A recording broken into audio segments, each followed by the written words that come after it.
100 కోట్లు గాడిద పాలు అంటూ ఏందో గాడిద పాలట. మనకైతే ఊర్లలో తెలుసు గాడిద పాలు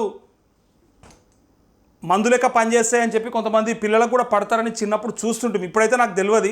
ఇప్పుడు మరి నిజంగానే గ్రామాలలో వస్తురా తిరుగుతారో తెలియదు, కానీ నా చిన్నతనంలో అయితే నేను చూసిన 15-20 ఏళ్ళ కింద వాళ్ళు ఊర్లలో గాడిద పాలు అమ్మేటోళ్ళు తీసుకుపోయి పిల్లలకు అప్పటికప్పుడు ఇట్లా పిండి పోసేటోళ్ళు. అది ఎందుకో కూడా నాకు ఐడియా లేదు, కానీ ఒకసారి చూడండి. ఒక్కో గాడిదను 1,50,000 అమ్మిన డాంకీ ప్యాలెస్. వరే వా, గాడిదలు 1,50,000 అమ్మిరట. 1,50,000 అమ్మి లీటర్ పాలు 1,600 కొంటామని ఆశ పెట్టిన సంస్థ. 400 మంది రైతుల నుంచి భారీగా వసూళ్లు. ఇది ఈ ముచ్చట ఎందుకోసం అంటే రైతులని మోసం చేసిండట ఈ సన్నాసవుడు. 3 నెలలు పైసలు ఇచ్చి పరారు. తెలంగాణ సహా 4 రాష్ట్రాల్లో మోసాలు లబోదిబోమంటున్న బాధితులంటూ ఈ రైతులని ఇట్లా మోసం చేసిన చూడు.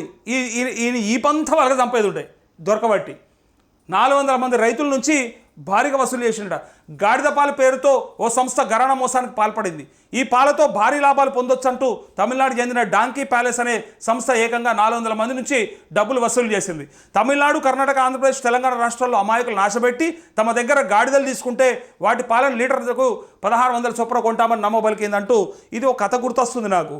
ఏదిగా కోతుల కథ గుర్తొస్తుంది. కోతుల్ని ఒకడు కొంటామని తిరుగుతారు చూడు, అట్లా కోతులు పట్టుకొస్తే పైసలు ఇస్తామంటారు చూడు. లాస్ట్కు పాప వాళ్ళు ఎక్కువ పైసలు పెట్టుకొని మరీ వాడి కోసం వెయిట్ చేస్తే వాడు అటే విక్తాడు. ఇగో గదే కోతి స్టోరీ కనబడుతుంది వీడైతే.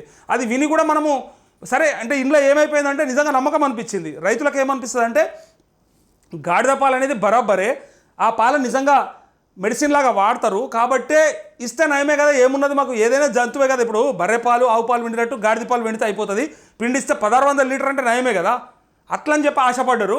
ఆశపడితే మోసమైంది. ఇక చూడు, ఇక డబ్బులు వసూలు చేసింది. అయితే ఫస్ట్ సెంటర్ను ఒక ఐఏఎస్ ఆఫీసర్తో ప్రారంభింపజేసి ఆ వీడియోతో యూట్యూబ్లో భారీ ప్రచారం చేసుకుంది. మరి ఈ ఐఏఎస్ ఆఫీసర్ సమాధానం చెప్పాలి. వాడు వాడిని ఎట్లా పర్మిషన్ ఇచ్చినావు, నువ్వు ఎట్లా వాడు వచ్చి పిలిస్తే నువ్వు వచ్చి రిబ్బన్ కట్ చేసినావు, మరి ఆ గాడిదలని యాడున్నాయి ఇప్పుడు. అయితే దీంతో ఆశపడి సంప్రదించిన వారి వద్ద ట్రైనింగ్ కోసం 50,000, గాడిదకు 1,00,000, డిపాజిట్ 5 లక్షలు వసూలు చేసింది. ఇలా సుమారు 100 కోట్లకు పైగా కాజేసింది. కొద్ది నెలల గాడిద పాలు కొన్న తర్వాత ఆపేయడంతో బాధితులు ప్రశ్నించారు. చెక్కులు ఇచ్చి అప్పుడు తప్పించుకున్న నిందితులు ఇప్పుడు పత్తా లేకుండా పోయారు. దీంతో శుక్రవారం బాధితులు హైదరాబాద్ సోమాజిగూడ ప్రెస్ క్లబ్లో సమావేశం నిర్వహించారు. తాము అన్యాయం అయిపోయామని 18 నెలలుగా పోరాడుతున్నామని అయినా న్యాయం జరగడం లేదని వాపోయారంటూ వెలుగు పత్రికలో వచ్చింది. ఇది 100 కోట్లు గాడిద పాలు.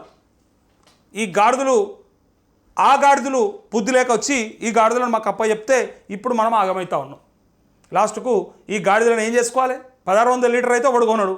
మరి బయట ఈ రైతులు ఇప్పుడు అమ్ముకోవాలన్నా, తిరగాలన్నా గ్రామాలలో గాడిద పాలు అని? ఆడెవడో ఈ ఐఏఎస్ ఆఫీసర్కి బుద్ధి ఉండాలి ఫస్ట్. ఆడెవడో తెలిసి తెలవక బట్టిగా వారు వచ్చి రిబ్బన్ కట్ చేసి ఓపెన్ చేసి ఇట్లా ట్రైనింగ్కి ఇంత డబ్బులు తీసుకొని నీ వీడియోతో వాడు ప్రమోట్ చేసుకుంటా ఉంటే మరి అదన్నా ఆపి ఉండాల్సింది. మరి రేపు పొద్దుగల ఇష్యూ అయితే ఎట్లా అని చెప్పి అదన్నా తెలివి ఉండాల్సింది. ఇప్పుడు పట్టుకోవాలి, మరి పోలీసు వాళ్ళు పట్టుకోవాలి ఆ గాడిదలు ఇవన్నీ.